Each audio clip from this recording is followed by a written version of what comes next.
This is key to worksheet number 5 on radicals, and in this case, the direction says to multiply, so you're going to be multiplying square roots. These are all square roots that we're going to be dealing with, and then you want to simplify your answers. All right, now it says for each, I need to see your work, so how are you getting your answer? So don't just write the answer, you have to show your work. So the work must be shown for each of those. Okay, so let's go to number 1. So number 1, we have the square root of 6 to the square root of 21. All right, now remember, you want to simplify the radicals. So 6 is the only perfect square that goes into 6 is 1, and the same for 21.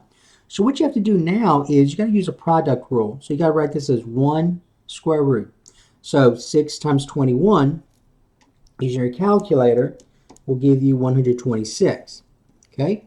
Now, once you get to that point, then you ask yourself again, is there a perfect square besides 1 that goes into 26 evenly? And the answer is yes, 9. So if you think about 9, look, 126 divided by 9 is 14. So 9 times 14 is 126. And 14, the only perfect square that goes into 14 is 1, so that means that 9 is the largest. So now we're going to rewrite this as the square root of 9 times the square root of 14, and then simplifying, we get 3 square root of 14. So that's the answer to number 1. So 3 square root of 14. All right, number 2, we have the square root of 2x times the square root of 6y. So again, I cannot simplify either of those as they are, so let's just go ahead and write it as 1 square root.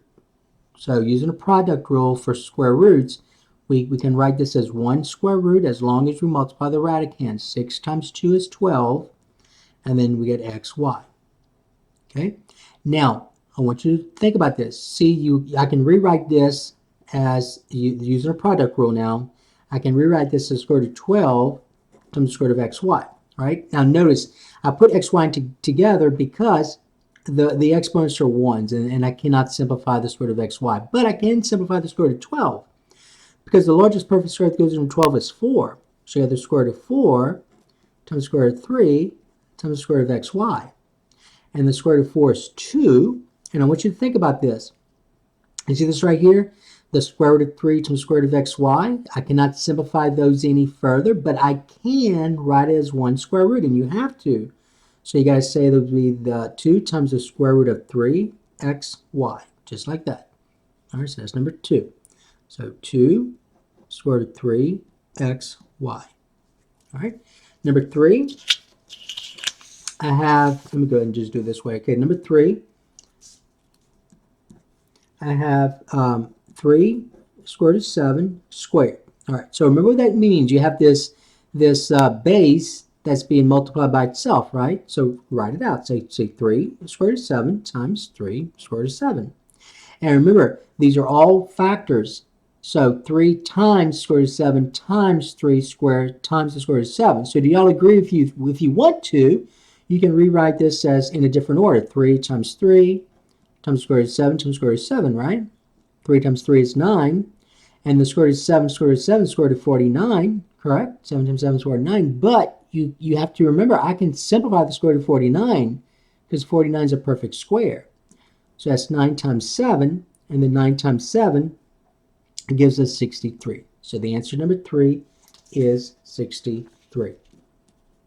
All right, number 4, we have the square root of 2x cubed y times the square root of 12x squared y to the third. All right, now again, let's go ahead and write this as 1 square root, and then we'll simplify just like we've been doing these. All right. So this becomes the square root of 2 times 12 is 24. Now x cubed times x squared, remember when you multiply like bases, you add exponents, so it'll be x to the 5th. 3 plus 2 is 5. And so I get x to the 5th, and then y to the 1st times y to the 3rd is y to the 4th. All right, now, from a previous lessons, you now know how to deal with this. So let's simplify this. I'm going to rewrite this using a product rule. So that's going to be the square root of 24. I can simplify the square root of x to the 5th. and I can simplify the square root of y to the fourth. So let's talk about the square root of 24. So 24, the largest perfect square that goes into 24 is 4. So it'll be the square root of 4 times the square root of 6, the square root of 24. Now this is odd, so let's be careful how we do this. So the largest exponent, the largest even number less than 5 is 4. So it'll be the square root of x to the fourth times the square root of x. And then this exponent's already even, so I can simplify this right away. The square root of y to the fourth is y squared. Y squared times y squared is y to the fourth. All right, let's talk about what we can do with these now. So the square root of 4 I can simplify, that's 2. I cannot simplify the square root of 6 because the only perfect square that goes into 6 is 1. I can simplify the square root of x to the fourth, that's x squared, just like the square root of y to the fourth was y squared. I cannot simplify the square root of x because that exponent is 1, 1's less than 2, times y squared. All right, now we're going to rewrite the square roots as one square root. So let's put everything else in front. So we get 2 times x squared times y squared. So 2x squared y squared times the square root of 6x. And there's your answer. Okay? All right, so number 4, we have 2x squared y squared square root of 6x. So 2 x squared y squared square root of 6x. All right, number 5.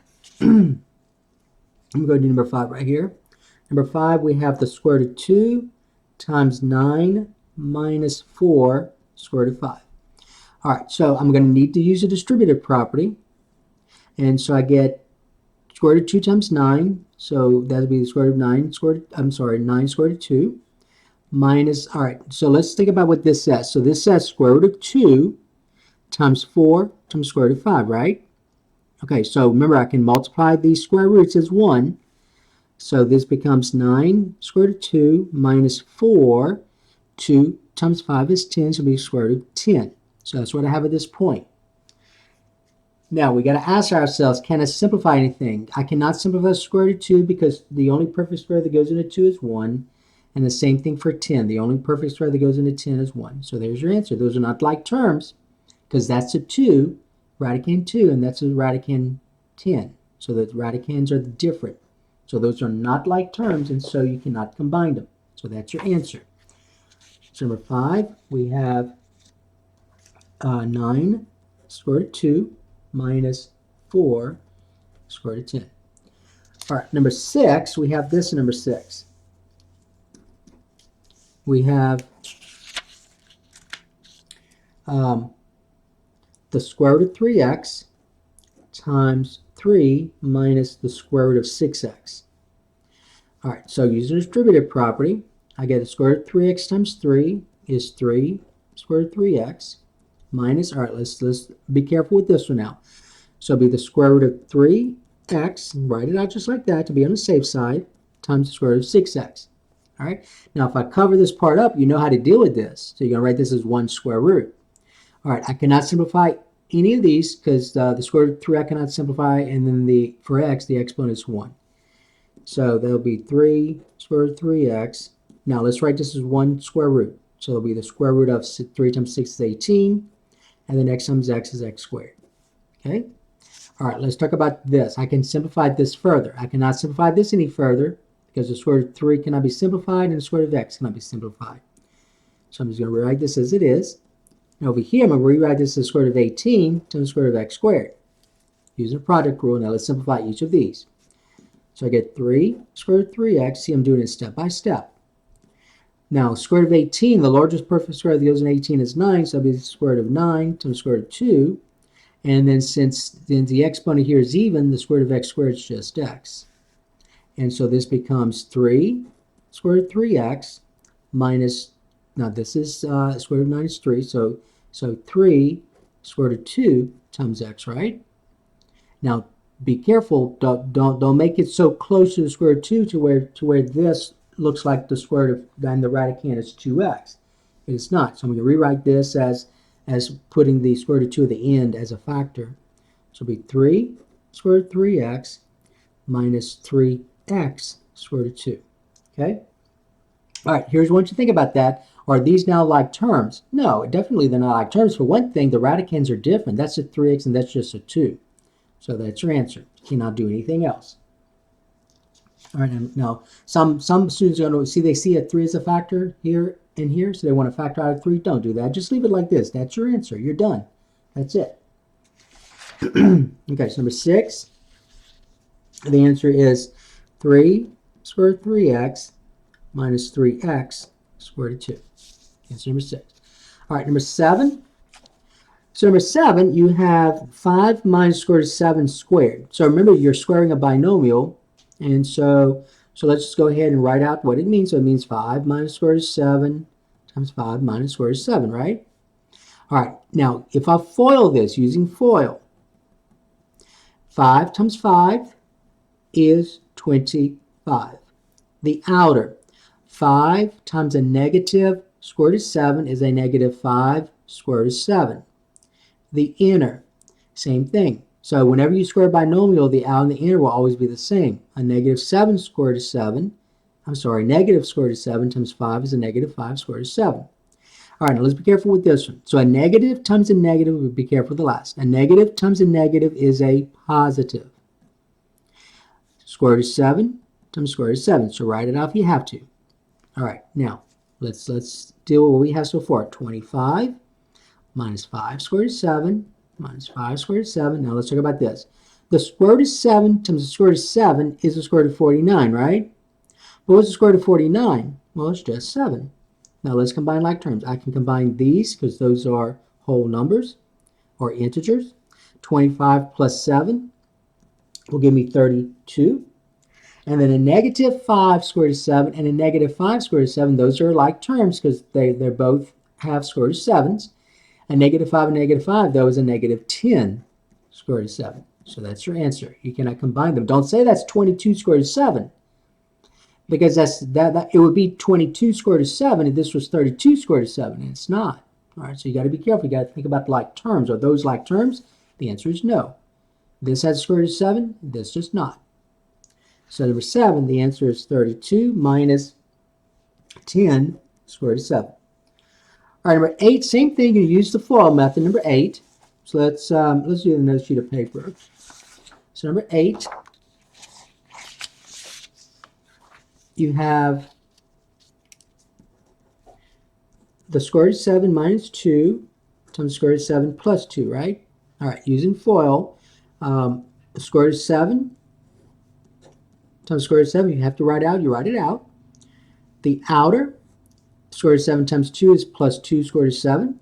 The inner is a negative 2 square root of 7. And the last, a negative times a negative is a negative.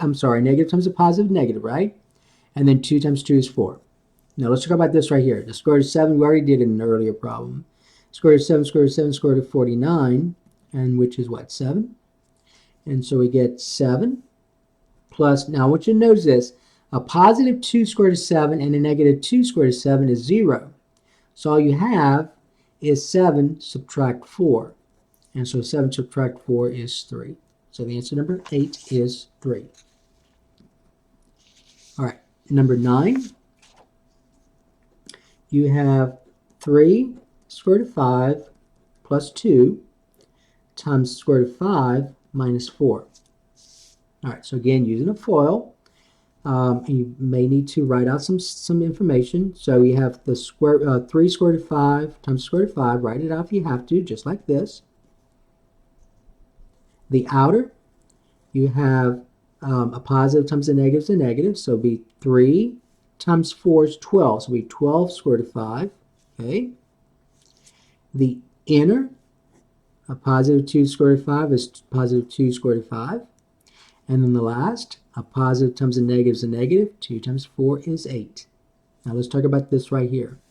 The square root of 5 times the square root of 5 is square root of 25, which is just 5. So this becomes 3 times 5 minus 12 square root of 5 plus 2 square root of 5 minus 8. Now 3 times 5 is 15, right? So think of this as 15. But what's 15 subtract 8? Well, 15 subtract 8 is 7, right? So I get 7. And then over here, if I combine those right here, I can have a negative. Now these are like terms because they both have square root of 5s in them. But a negative 12 and a positive 2 is a negative 10. So I get negative 10 square root of 5. All right, so that's the answer to, and those are not like terms because this does not have square root of 5 in it. So you're done. So number 9, the answer is 7 minus 10 square root of 5. All right, and so that is the key to worksheet number 5. All right.